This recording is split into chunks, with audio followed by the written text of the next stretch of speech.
नव्या college के लिए तैयार होकर घर से निकलने लगी तो मैं आपलक उसे निहारती रह गई। दिनों दिन उसका निखरता सौंदर्य देख जहां मेरा मन प्रसन्न होता, वहीं एक अनजानी सी आशंका और भय की परछाई मन की धरती को अपने आगोश में समेटने का प्रयास करने लगती। समाज में आए दिन होने वाली अप्रिय और अनैतिक घटनाओं से मेरा मन घबराया सा रहता था। कहीं मेरी बेटी किसी गलत इंसान के संपर्क में आकर कभी कोई गलत कदम तो नहीं उठा लेगी। एक दिन पति नमन को मैंने अपनी मनः स्थिति बताई तो वह हंसकर बोले, अक्सर हम अपनी कल्पना में उन घटनाओं को जन्म दे देते हैं जिनका अस्तित्व हमारे जीवन में होता ही नहीं है। व्यर्थ की चिंता छोड़कर पॉजिटिव सोचो तो सब कुछ अच्छा ही होगा। सही तो कह रहे हैं वह। बेटी अपना करियर बनाने में व्यस्त है और मैं व्यर्थ ही अपनी नकारात्मक सोच के चलते परेशान रहती हूँ। किंतु उस रात मुझे लगा मेरी चिंता व्यर्थ नहीं है। मैं गर्म दूध लेकर नव्या के कमरे में पहुंची तो वह धीमे स्वर में फोन पर किसी से बात कर रही थी। मैं किसी को नहीं बताऊंगी और समय पर पहुंच भी जाऊंगी। मेरा हृदय धक से रह गया। किससे मिलने जाना है उसे? क्या पूछ लूं उससे? नहीं नहीं, कहीं नव्या यह ना समझ ले कि मैं छिपकर उसकी बातें सुन रही थी। रात भर मैं बेचैनी में करवटें बदलती रही, सुबह की प्रतीक्षा में। हो सकता है वह कुछ बताए, किंतु बिना कुछ बताए नव्या कॉलेज के लिए निकल गई। मेरे मन में दर्द की तेज लहर उठी। कहीं उसका किसी लड़के के साथ अफेयर तो नहीं चल रहा। इस विचार मात्र से मैं पसीने पसीने हो उठी। सारा दिन आशंकाओं के बादल मन को घेरे रहे और नजर घड़ी की सुई पर अटकी रही। 5 बज गए तो मुझे घबराहट होने लगी। रोज तो वह 4 बजे तक कॉलेज में लौट आती है, फिर आज क्या हो गया? मैं बार बार बेचैनी से अंदर बाहर के चक्कर काट रही थी। 5 बजे तक मेरा सब्र जवाब दे गया। किसी अनहोनी की आशंका से हृदय कांप रहा था।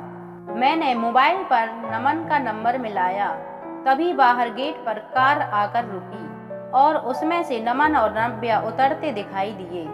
इतनी देर कैसे हो गई? कहाँ थी तू अब तक? मेरे तीखे स्वर पर नव्या और नमन हैरान उठे।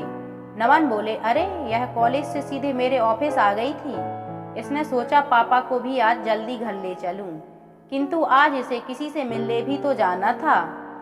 ओह, तो यह बात है। आपने फोन पर हुई मेरी सहेली से बात सुन ली थी, इसलिए आप मुझसे नाराज हैं।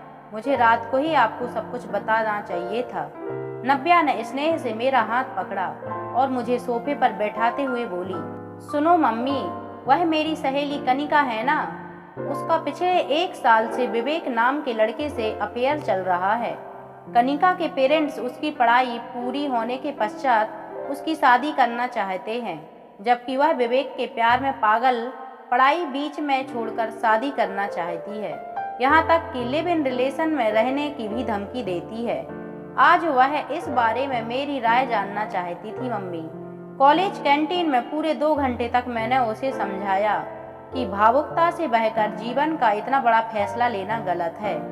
भावावेश में लिए गए फैसले अक्सर गलत साबित होते हैं। समय के साथ इस प्यार की खुमारी अवश्य उतरेगी और जीवन में ठहराव आएगा, तो तुम्हें अवश्य अपने फैसले पर पछतावा होगा कि व्यर्थ ही अपना 1 वर्ष खराब किया।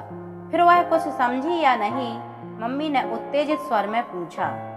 पापा बोले, वह समझे या ना समझे, अब यह उसकी प्रॉब्लम है दीप्ति। मैं मानता हूँ समाज में जैसी घटनाएं घट रही हैं और युवा पीढ़ी जिस गलत रास्ते की ओर बढ़ रही है, इससे तुम्हारा चिंतित होना स्वाभाविक भी है। किंतु दीप्ति, आज यह बात तुम अच्छी तरह समझ चुकी हो, जो दूसरों को रास्ता दिखाते हैं वे स्वयं रास्ता नहीं भटकते।